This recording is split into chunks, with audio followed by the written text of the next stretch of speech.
I work here at the AGC. We're excited that you guys decided to join us today to dive into the emergency temporary standards. Before I introduce our presenter, Courtney Malveaux, I'm just going to go over a couple general housekeeping. I'm sure that everyone by now is used to these virtual platforms, but just a few reminders. I'm going to put everyone on mute just to avoid any background noise and things of that nature. You are still encouraged to participate in open dialogue, but use the chat button on the bottom of your screen. There's a little toolbar and you'll see a chat box. We'll be getting all of those chats, so we'll be able to field questions and things like that throughout the presentation. If Courtney decides to open for audible dialogue, he'll just let you know, and that same toolbar has your button to unmute, so feel free to use that as well. Other than that, I'm going to go ahead and just introduce our speaker, which is Courtney Malveaux. He's a principal in the Richmond, Virginia office of Jackson Lewis. He co-leads the firm's workplace safety and health practice group and the firm's construction industry group. His practice focuses on representing employers cited by the Occupational Safety and Health Administration and other regulatory agencies, oftentimes following catastrophic incidences. Mr. Malveaux advises and represents employers in employment law matters, including retaliation claims, employment discrimination, unemployment benefits, and wage claims. He also represents business associations in state and federal legislative and regulatory matters, and has testified before congressional and state legislative committees on workplace safety and health matters. Courtney represents industry on the Virginia Safety and Health Codes Board and pulled together a broad coalition of business and safety associations to pass laws in 4 states to make voluntary compliance a permanent part of state occupational safety and health act. New regulations that are rolling out for employers. Oh, let me go ahead and practice that muting all. There we go. So before joining Jackson Lewis, Courtney enforced occupational safety and health law and other state and federal labor laws as Virginia's labor commissioner, while also serving as president of the National Association of Government Labor Officials. There is also a host of honors and recognitions, professional and association activities that he's involved in, pro bono work that he's done, but I'm actually just going to copy the link to his bio and put it in the chat box. That way, if you want to get to know more about Courtney, you can go there to find that information. So I'm going to go ahead and turn it over to you, Courtney. Thanks for being on today. Well, thank you, Courtney, and a wonderful name you have. So I like it. Well, good. Thank you, and also Anthony Bowers. And it looks like I accidentally muted you too, Courtney. Hold on one second. Perfect. That might have been one of the best moves you made so far this morning. Thanks, Courtney. So I was going to thanking you for your hard work, Anthony Bowers for setting this up, and all of you for making workplace safety work in the context of your daily jobs. And so I hope that this hour is time to make your job a little bit easier, despite the all the challenges that come with the new standard. And if there's anything that I can try to emphasize to you, I'll emphasize a couple of things. One, breathe. There is a lot of anxiety out there about this standard, and I get it. I understand. But just keep in mind that the agency is trying to work with us, and it's trying to get up to speed itself, and it's going through the very similar challenges that we are going through. And we may not always see that, but the regulators and the policymakers, they're just trying to work through this situation as well. And so that kind of leads into my second bigger point, which is, as I often tell people, that personnel is policy, and who is in charge has a whole lot to do with how the policy is implemented. And so if you get to know the folks who are who are trying to make this work from the agency standpoint, and getting to know from Jay Withrow and Princey Dawson, Holly Trice, and all those folks in the agency who help put this together. There are a lot of names that you're not going to see attached to this who are putting in the work every day. And so they're doing internal training and getting to know the challenges that they're encountering. You'll get an idea that, look, I just talked to the head of safety for VOSH, and they still need to do their internal training. There is a lot of discussion inside the agency as to what the provisions mean. And so when we go through this, and if you sit down and pour a cup of coffee and go through the 30+ pages of this standard, and if you start to get confused and you find contradictory terms or ambiguous terms, or you're not quite sure what it means, you're in the same boat with the agency itself. And frankly, to a large extent with me. And so if it's a little confusing and frustrating, it probably means that you're actually kind of getting it. And so that's not the most comforting thing to know, but just know that it's okay. This is a process, and we're just in the first steps of the process. So with that, I'll talk about the standard, but just keep in mind that this is something that, while it had an effective date of this past Monday, it becomes effective as all you and the agency and all the pieces are moving forward together in making it work. So with that, let's go ahead and get started. And I'm going to go through this, but I'm open to questions along the way. I prefer to have a conversation than a presentation. And so, Courtney, if you'd like to pipe in with questions or bring up some as, if someone asks something that addresses what I'm addressing at that time, I'm good to stop, because this is your time. And so I'd rather talk about what's on your mind rather than what's on mine. So, but with that, I'll go ahead and get us started, and I'll leave some time for questions and answers at the end as well. So what I'd like to go over with you is just the background on the new standard, how we got here. And then I want to get into what the requirements are for all employers, and then talk about especially a heavy emphasis on the hazards for medium employers, because I think many of you are going to fit in that category with, especially with construction. And then also a little bit, I'll include the high hazard, very high hazard, but more as a point of reference, because I think that's really not going to apply to a lot of folks here. Okay, so real quick background on the emergency temporary standard. So just by way of background, and I think most of you know this, that Virginia runs its own OSHA program, and that's Virginia Occupational Safety and Health, or VOSH. And so VOSH enforces our health and safety laws. And so OSHA, of course, is the federal agency, and it deputizes some states that wish to operate their own. And so we're what is called a state plan state, and on a grant, we have VOSH, which does our own OSHA program. The only requirement is that it be at least as effective as federal OSHA. And then as long as we're doing that, then we have authority to do our own program. And so the General Assembly is taking that to mean at least as stringent as federal OSHA. So we have maybe, I want to say about 20 some state-specific standards, give or take. And this is the newest one. And so we are allowed and may have additional standards, and this is what we have in Virginia.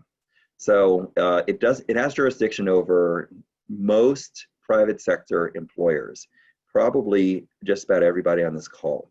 So it does not have jurisdiction over those that are working on federal lands, or for the federal government, for military, or so if you have some of those contracts, if your employees are showing up there, then OSHA, federal OSHA, is probably going to have jurisdiction, and so what we're talking about now would not apply. Maritime. So if you are in those exceptions, then, and if federal OSHA still governs, then you're under the old rules we've come to know and love, the CDC and OSHA guidance documents. And so that is what governs if you don't fall under this VOSH jurisdiction. If you do fall under VOSH jurisdiction, then this next hour, it applies to you. So let's go ahead and let's see. Oh, okay. So to the standard. So the Virginia Safety and Health Codes Board is a citizen board, and I'm actually a member of it, and it approves OSHA regulations in Virginia. And so ordinarily, we're just reviewing old regs, and without much discussion, we just kind of look at the old regs and say, okay, it still looks good by and large. Now, with this one, this was a very different thing because what we're doing is we're replacing the guidance documents we're replacing the general duty clause enforcement, and we're putting in a whole standard that encompasses COVID-19. And so that's what the board has done. I will tell you in disclosure that I was opposed to the new standard. I also was very involved in many of the amendments. And so my angle was basically that I thought that the science that was developing through CDC was an evolving thing. And so enforcement through general duty clause would give us the flexibility to enforce in ways the agency, ways to enforce that would not be static in nature, that would not be frozen in time with the reg that was passed in July.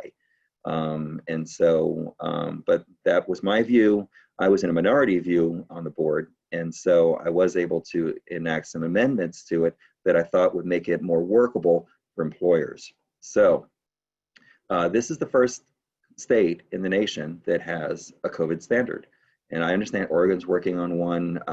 There are other states that I definitely expect to see moving on something, but we're the first ones. So we're a little bit of the test case here. And I'm trying to do what I can, and I know AGC is doing what it can to try to give it as soft a landing as possible and continue that interaction with the agency and with others to try to make this work, because we're getting back to work, and that's the objective, getting back to work safely. That's what we're all on board with. So it was done in response to the governor's emergency orders. You may have seen them in terms of masks and distancing and so forth. He has he declared a state of emergency. And so this emergency temporary standard will be in place for 6 months from this past Monday. So at the end of January, it will expire.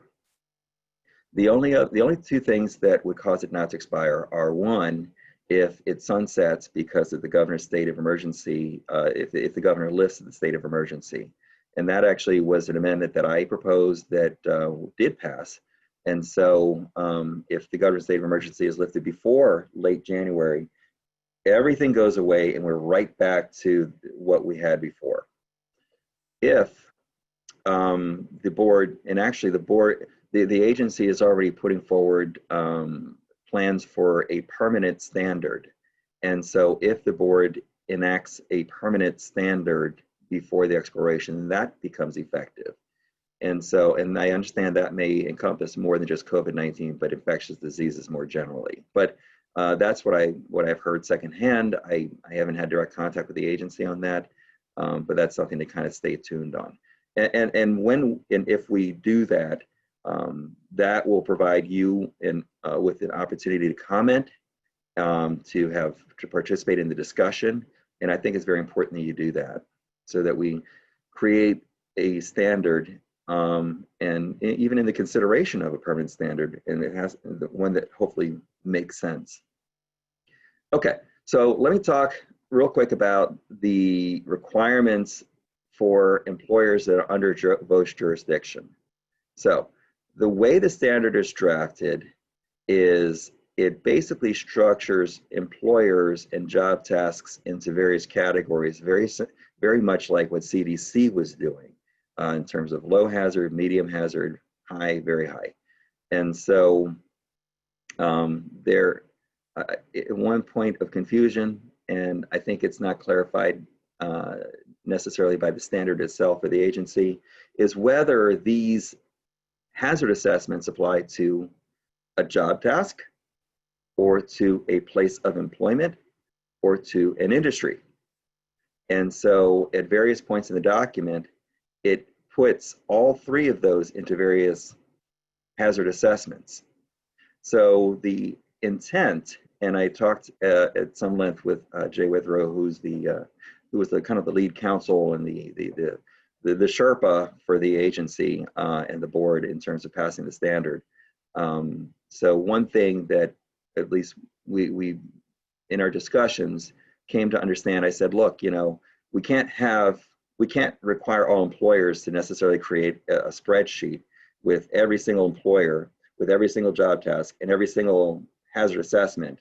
I mean, we're going to get so buried in paperwork, that's not going to work. And so the intent really is to do it more by groupings of job tasks, so that if, for example, you have some folks who are working at a site and they're doing certain functions, that maybe that grouping of functions has a certain hazard level. And then if you have some people back at the office doing administrative work, that would have a different hazard level. And so the idea is not to have you buried in huge spreadsheets of hazard levels, but rather to assess generally what's happening. Now, it's a little confusing because construction generally is put in medium hazard, a medium hazard category, but you may have low hazard tasks within a construction company. I think all of you do. And so keeping common sense and safety, what really makes sense, I'm counseling folks to just keep that in mind, so that if there's a lot of confusion, there's some debate along the way, if you're abating hazards and you're addressing and you're engaging with employees and addressing the hazards they're encountering in realistic ways, you know, that's 90% of the shooting match right there. So, and that really goes to the agency's intent. And because we have an agency that it's based in Richmond, they have offices around the state, they're much closer to us, and so there are folks that we can reach. It's not like federal OSHA that answers to somebody we don't know in Washington, D.C. So let's use that to our advantage and communicate with the agency. And if you have contacts within the agency, locally, the compliance, safety, and health officers, the area directors, maybe folks at headquarters, then engaging with them through the process is very helpful, okay? So that'll help you through that confusion in terms of the job task classifications. And so employers are required to create policies and procedures for employees to report COVID cases to them. It doesn't require the employees to report COVID cases, but it does create an avenue for open communication because you need that information. Your employers are to prohibit known and suspected cases for people either at work or returning to work. And this is a very vague term, not defined in the standard, but it does require employers, to the extent feasible, to use flexible sick leave policies. What flexible means is not defined. And so I've raised the objection that, look, under the Family Medical Leave Act and the Families First Coronavirus Response Act, we know what sick leave policies are required. General Assembly, in passing law, at least defines these terms. Here it is not defined. And so it's in the standard. I have thought of trying to work with employees in the sick leave policies to keep people separated is a good best practice. How the agency will implement this language, I really don't know, and I think the agency doesn't know. But that's where we are. So all employers are going to have to put together a system to receive reports of positive tests within the past 14 days.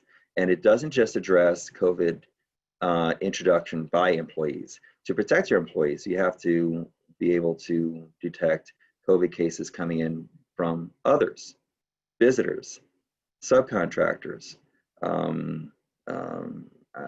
So some kind of means to get that information from folks, and maybe screening before they come onto your work sites. A lot of you have great screening, you have training videos, you have sign-in sheets, and so you want to make sure you get positive information about positive tests of others that are on your site. And so if you're a general contractor or a prime subcontractor, then building that into, if not into your contracts, at least into your processes, and then communicating with your point person for your subcontractors, checking in and making sure you're getting those you get knowledge of positive tests. You know, that's something that, especially in construction, is going to be extremely important. Another thing, most of you have both hand washing stations and hand sanitizer.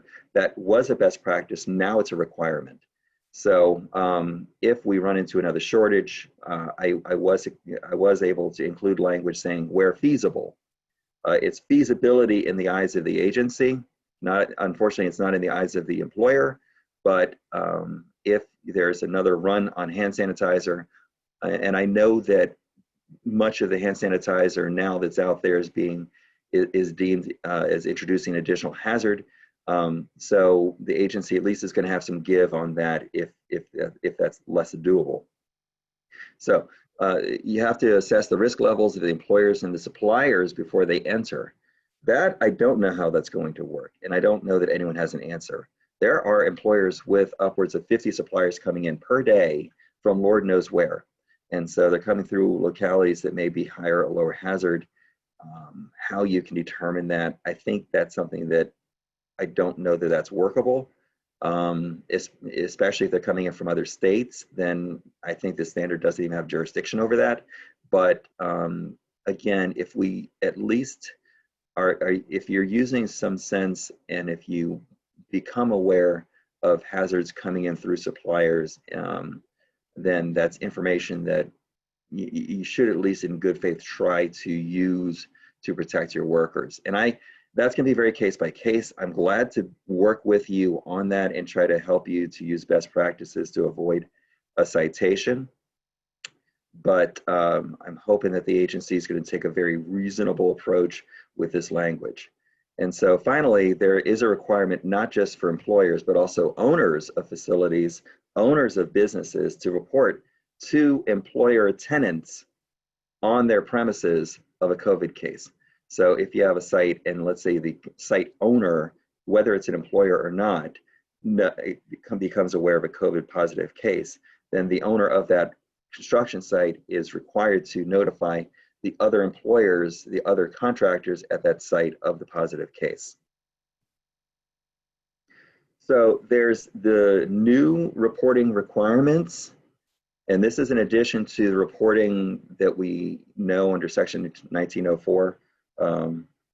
Anthony was busting my chops. I got my Bible here, the construction standards for OSHA. I keep it near and dear to me at all times. So the 1904 requirements for reporting for fatalities or for inpatient hospitalizations, this is in addition to that. And for COVID, we have to report COVID positive tests to the Department of Health. I understand this duplicates what healthcare providers are doing.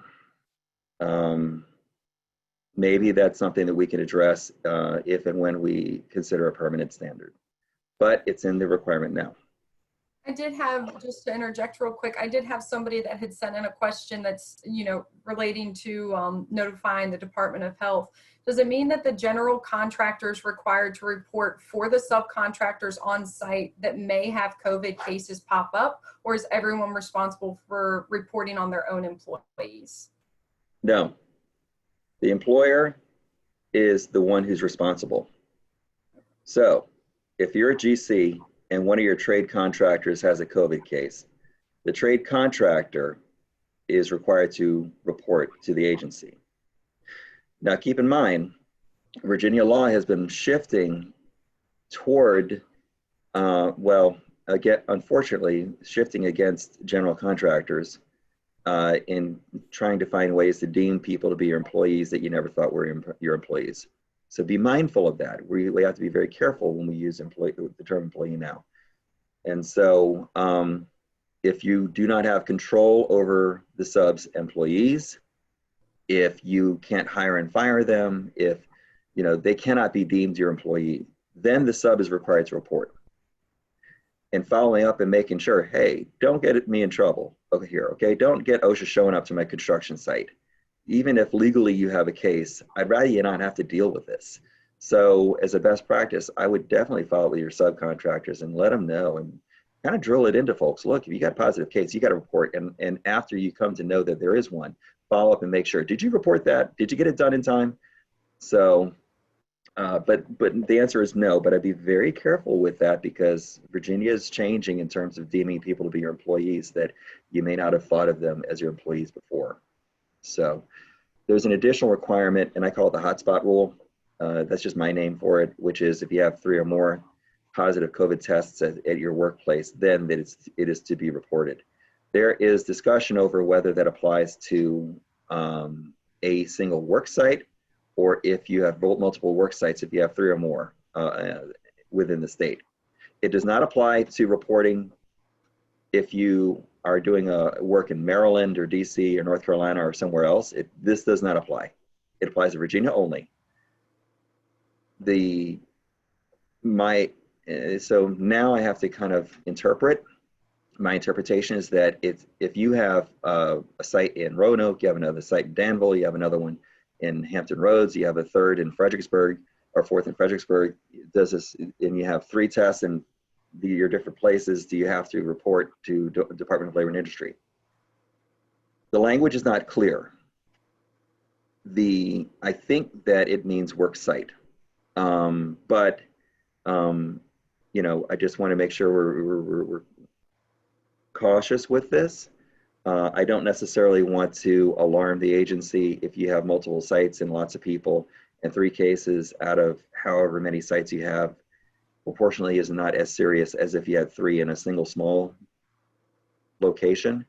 I don't necessarily want to alarm the agency overly. I also want to make sure that you're on the right side of this issue, lest the agency find out, and then they're watching press reports. They're really following up and inspecting based on press reports to a large extent. So I want to be mindful of what is out there in terms of information about you and getting ahead of this. But that's how I read that rule. Courtney, I think the requirements are still federally that we have to investigate to determine work-relatedness. And if it's not work-related, we do not have to follow this reporting for Virginia. I think that's the question. If it's not work-related, is that correct? We don't have to follow this reporting. So this is our Bible that we've been living by. And today, as of Monday, we have a new Bible. I hate to call it that because I'm not in the pew on this one, but the standard doesn't have the work-related requirements that are in the OSHA standard for 1904 reporting. This has work-related. The Virginia standard does not. I don't like it. I don't like it. Because what if somebody hit the bars last night and then it came in and then infected, you know, a bunch of people the next day? Should that be on you? Now, I understand that it's a hazard you have to address, but do we have to suddenly report and then get OSHA coming in and inspecting based on a report because somebody caught it running around over the weekend? So the work-related determination language is not in the standard in Virginia. So unfortunately, I can't advise you to not report. I have to advise you to report. Then again, just because OSHA shows up, it's a distraction, but you know, it's better than getting a big citation. So I'm sorry, I'm gonna give you good news before this hour is over. I'm trying, but I can't give you good news on that.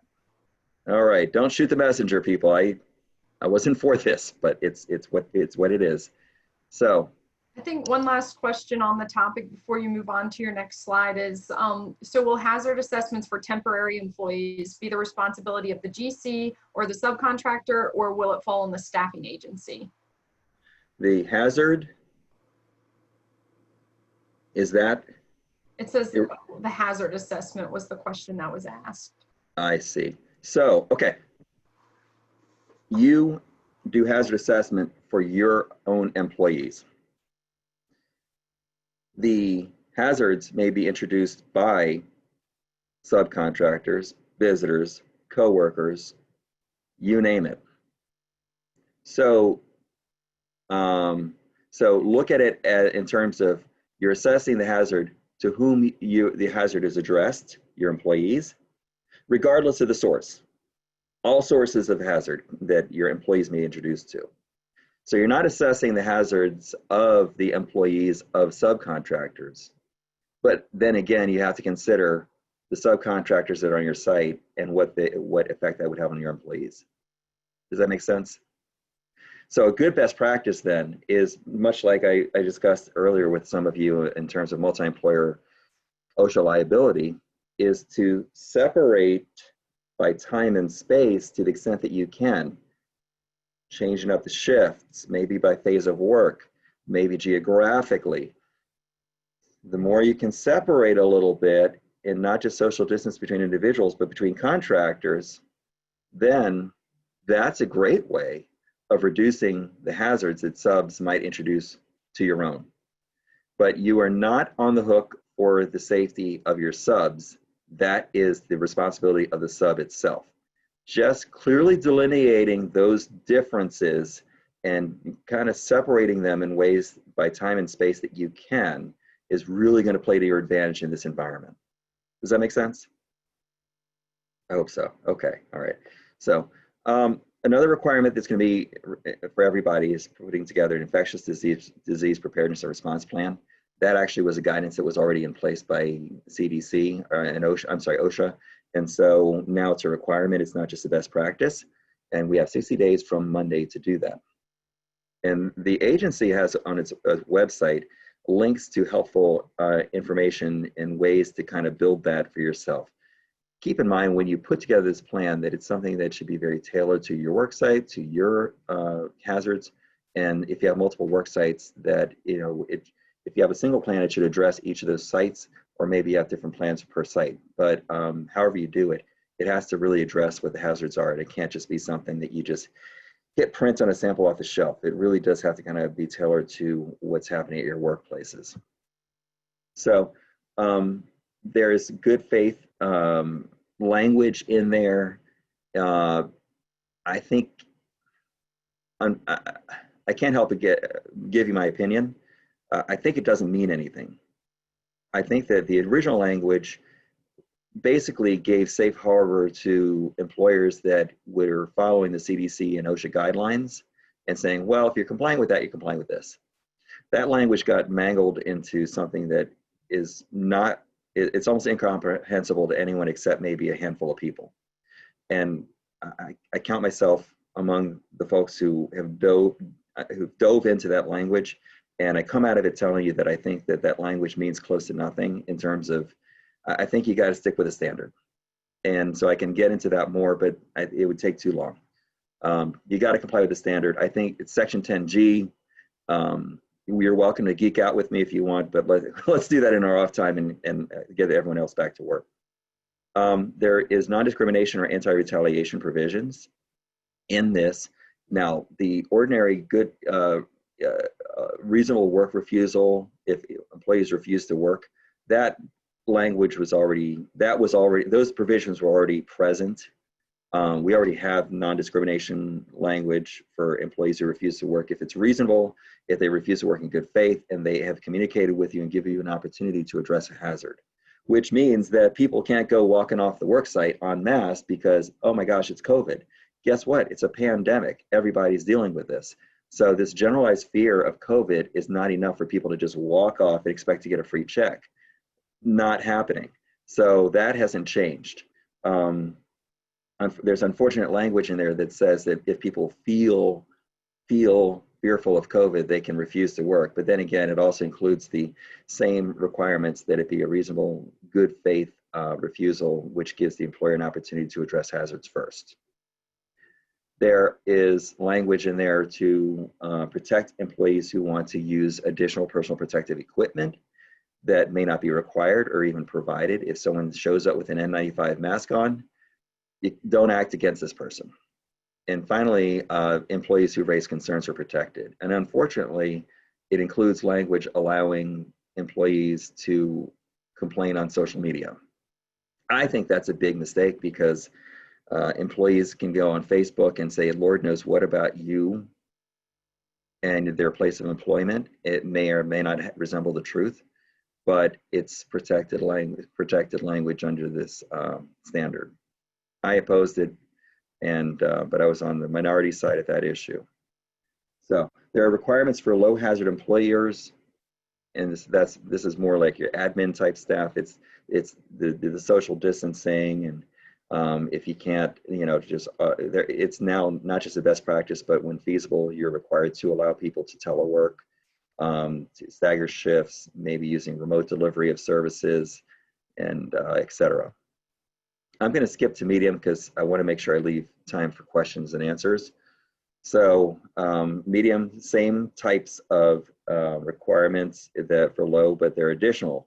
And you'll see that among the industries, and I try to strike the language identifying industries as medium hazard, not because I don't think that most people perhaps are medium hazard in these industries, but not all of them are. So I think it's a bit of a misnomer to say everybody in construction is medium hazard, and there you are in the middle of slide 2. Again, my view was not the majority view, and so this is in the standard. So, but it's a lot of the retail and sports venues and public transportation, those types of things that are, I would treat this as, okay, these places of employment in these industries are probably deemed to be medium hazard unless you can prove otherwise that they're not medium. So, and by medium, low generally means if you have minimal contact with people within 6 feet of each other. Medium means something more than minimal contact. The agency doesn't define minimal contact. If you want a rule of thumb, I go to the CDC rule of thumb, which is the 6-15-48 rule, which is within 6 feet, 15 minutes or more in the last 48 hours. That's the best rule of thumb I've seen. And so, you know, just try to use some sense. And the agency is not going to change what it has done historically, which is not just you having the rule in place. They're going to look to see, okay, you're going to see a lot of citations on saying, well, they have these great nifty rules in the notebook and it's perfect, and they're not enforcing it. And they're going to get a ton of complaints from employees, and they've been getting them by the hundreds. They're saying they're not enforcing their social distancing rules. And so that's the point where, unfortunately, many of you might get caught. So I'm telling you now, if you work with if you document the diligence that you're doing and you're putting up the signs, but you're also having your managers, your supervisors, your foremen really enforce and maybe even disciplining a few folks who are not following your requirements, then you'll be in a much better position, and you can defend yourself against the very common citation that I think is coming, which is failure to enforce these provisions. So it won't be that you don't have the plan. It will be that you're not enforcing. So, and when we can show that the standard will be, you know, it's reasonable diligence under the circumstances. So if you have foremen or management level folks who are observing and correcting and even at times disciplining, the agency loves disciplinary actions. And if I can show them, here are 5 people who got written up for not social distancing in the last 3 months, we got a pretty good defense going, okay? So that's something to really keep in mind. So there are requirements for the medium hazard employers, and so I list them here. If Courtney Baker will allow me, I'll make it available to you for reference for later. And so there are a lot of the requirements that you would expect to see for medium hazard employers here. Here's the plan, and here are details in terms of the infectious disease preparedness and response plan. If you're a small contractor, if you have 10 or fewer employees, you're exempt. That's good news. And so there was an attempt to kill that. I was definitely for this exemption because small employers have enough to deal with right now. And so, it has to include the risk factors. You have to assess the hazards introduced by folks to your employees that are not your employees. And you have to identify the risk factors. And this is where that right now is a great time for the employee engagement. And if you haven't done so, to really allow, I had one client talk to me about, well, they really don't want to engage employees because they're afraid they're going to organize. I got to tell you, I have others where employees are organizing, and they're doing it because they feel like there's radio silence from management, and they don't feel like their input is getting put into the plan or addressing hazards. So I think you gotta really engage folks and let them know that they're being heard, listened to, and if they kind of see their input in your plan, I think you're going to get more buy-in and probably fewer complaints, and people will stop dropping dimes on OSHA as much. That's just my opinion. So I think the agency has stepped in various times into things that are business decisions and not OSHA. It's not OSHA's business, but the board did include provisions requiring in your plan that you have your continued operation plans, or how you deal with supply chains or delayed deliveries and absenteeism. I personally don't think that's pertinent to COVID exposure. That's really how you manage your business. It is what it is. So here are the other additional requirements. And the pre-screening is not a surprise, I think. Face coverings if people can't distance socially. And so one thing about cleaning and disinfecting, cleaning and disinfecting. Cleaning is making an area clean. Disinfecting is going to the EPA Schedule N list of chemicals known to be effective against COVID-19 and using them on a regular basis in between shifts. Again, in between shifts. I really do think you got to do that. And if you have employees who share a workspace or share materials, at least having that available and instructing employees to use this disinfectant on these materials before you touch it because someone else came in before you. Okay. So additional requirements for medium hazard. And by the way, this is on the OSHA website as well. So, you know, use their more readable information to put into your plan here. So none of that. So we kind of went over a lot of that. You have to certify that you did the assessment. And also with respect to indoor environments, you have to ensure that whoever is in charge of the HVAC system is complying with manufacturer's instructions, and also that it's following certain certain standards. So I think that it's a little problematic in that the science is still changing on how COVID is being transmitted through air systems and airflow. But right now, that's what the standard is. The standard's not going to change for a few months. If the science continues to change and enlighten us further, I do think that we should embrace best practices. And you know, and if additional filtering or virus elimination technologies come forward over this fall, I really do think we should keep an eye on that and really implement that so that we're getting ahead of the issue. So here's the training is required for all employees, for medium hazard employees and higher. And so, and that needs to be done within 30 days of this past Monday. And so it includes, look, detecting, here's how you detect whether you might have the symptoms. And here's how asymptomatic spread occurs. And and also about all the rights that employees have to report cases and to and not get retaliation for it. The CDC guidance, I think it's a little backwards that this training has to be done on the infectious disease preparedness and response plan within 30 days when the plan itself is not due in 60. But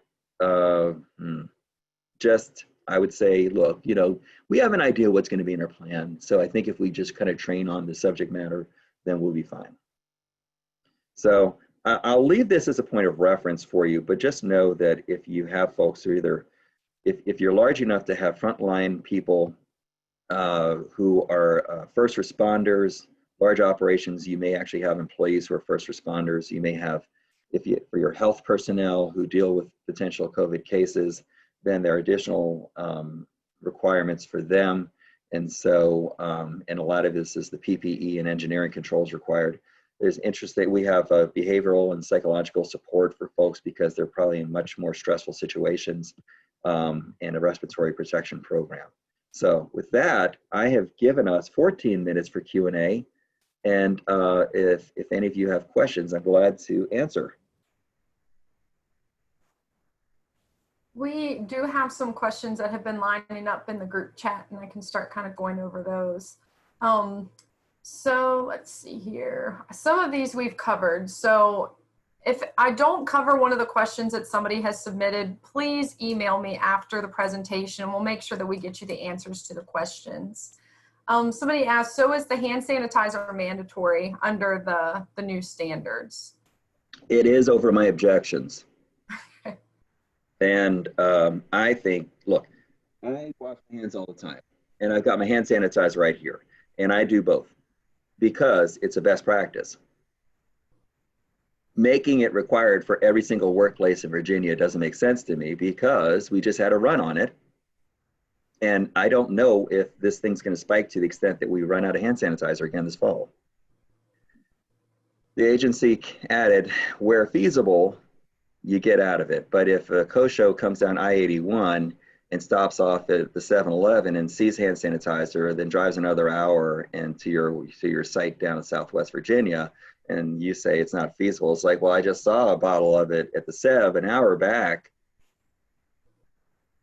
Unfortunately, we have a bit of a disagreement with the agency in our hands, but I'm hoping that the 72, I believe 72 compliance, safety, and health officers, I know I'm an optimist, but I'm hoping that every one of them will be reasonable. Some of the other questions that came in, I'm pretty sure that you've already addressed these with regards to the reporting is for work-related cases only, but you said the new standards, it doesn't specify that it's work-related only. Is that correct? That is correct. So, and again, I'm hoping, look, up the chain of command within the agency, you know, they're emphasizing that this isn't going to be a big game of gotcha. And I know it feels like that to a lot of folks. And so this is where knowing the people who are enforcing makes a difference. And so I try to, you know, look, I served as our last labor commissioner. I know a lot of the folks in the agency. I try to maintain a good relationship with them so that if we disagree, they understand that it's a disagreement in good faith. It's over policy, none of this is personal. And so, you know, and having that kind of relationship with the agency, this is a great time to build it so that if they're making these types of determinations and if you have to report COVID cases because, you know, a bunch of your guys went off in bar hopping last night and then gave it to everybody else, then you have the kind of relationship where they understand, they see it your way because they know that you're telling the truth and that you have a good reputation. Reputation is so huge in this area. It's not in the standard, but I'm telling you, personnel is policy. Somebody asked regarding the hazard assessments, what are the requirements? Written, documentation, spectrum? It doesn't specify that it's written, but the agency does not tend to believe something exists unless it's in writing. And I will tell you, help me, just still a line from Jerry Maguire, help me help you. Put it in writing, do your diligence and show your work, just like your math teacher taught you back in school. Show your work. And if you have it in writing, and if you showed me, if you have your diligence and you take your steps and you have, look, I love email because it kind of creates a written history of you doing your diligence. But again, you know, if it's meeting minutes or, you know, in the document itself, just showing that, you know, how you developed this plan and how you developed it is very helpful to me. And also a written plan is very helpful as well. It's not as, I had this conversation with Jay Withrow about this and he said, no, it doesn't have to be in writing. Let's put it in writing.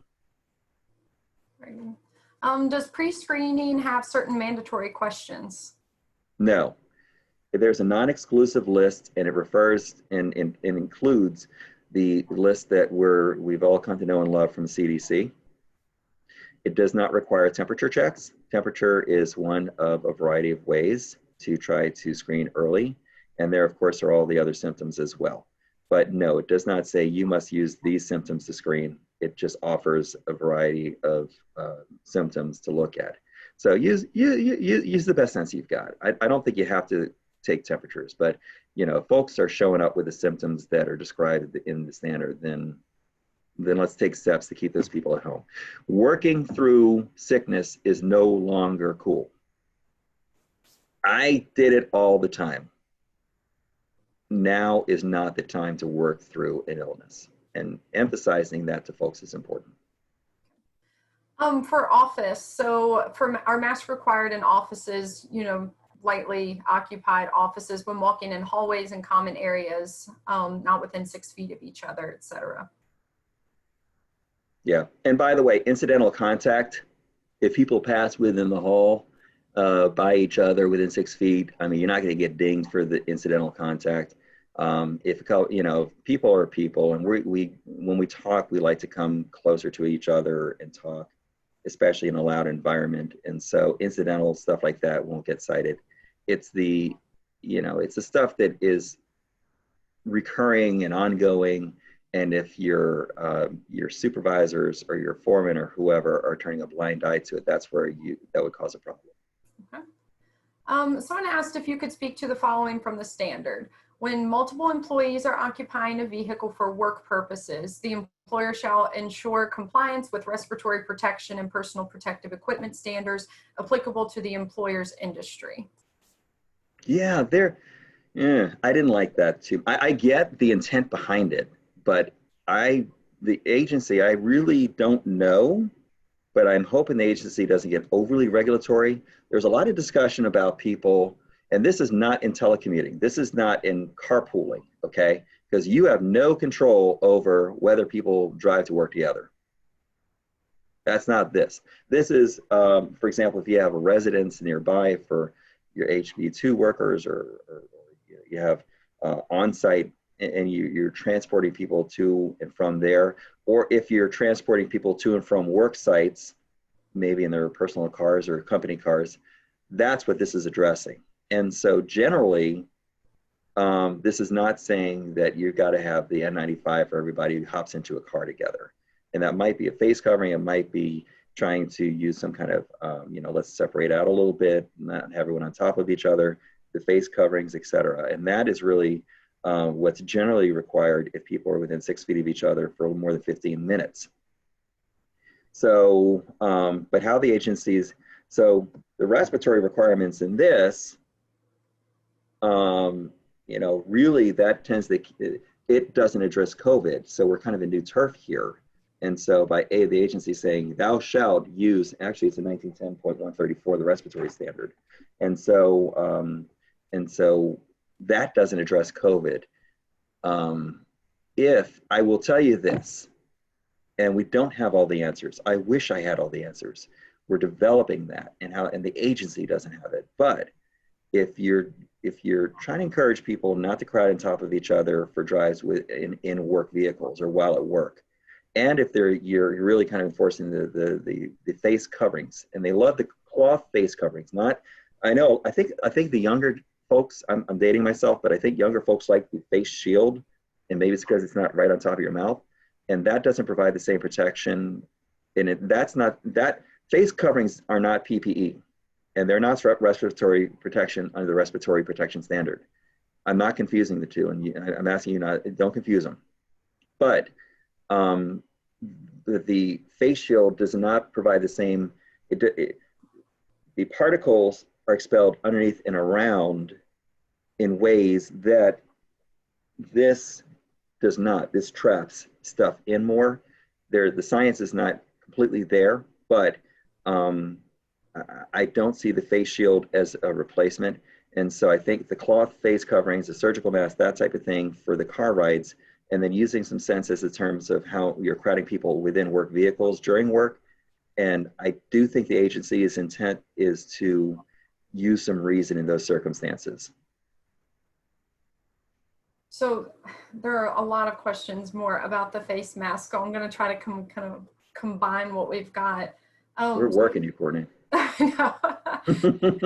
If employees need to work closer than 6 feet or more, then brief contact, page 10 of the standard, and face coverings are not acceptable administrative or work practice controls, what are we expected to do for one in office and two a construction site?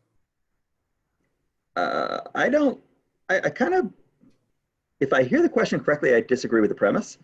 And so I do think that face coverings, especially when more than minimal contact within 6 feet apart from each other, is required under the standard. So I think that I like a bandana myself, or a surgical mask or some kind of cloth face covering. Then I do think, especially in an office environment, that's fine, and in a construction site as well. and it wouldn't make sense that everybody has to go and run and get an N95 respirator because there aren't going to be enough. So, so we have to at least apply some, our sense of what works on top of this standard to make it work. Okay.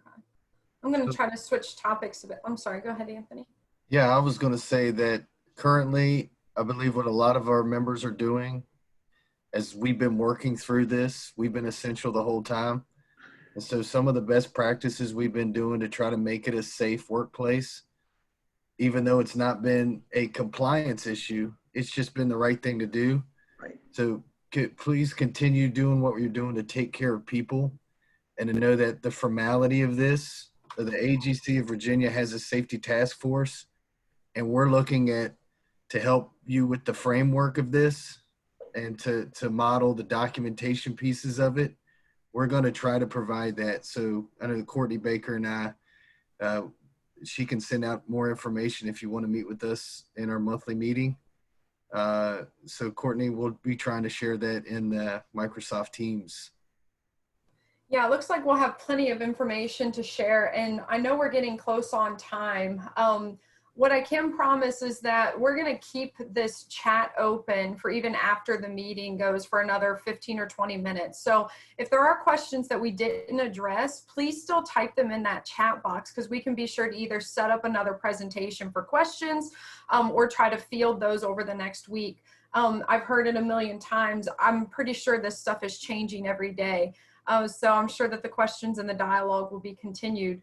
So the last one that I'll wrap up with is maybe, Courtney, would you mind just talking a little bit about how after the original call for comment by public changes were made and no public comment solicited on changes, can those changes really be enforced? And so maybe also talk a little bit about business in general in Richmond during the virtual assembly and the lack of the public getting the podium time on policy.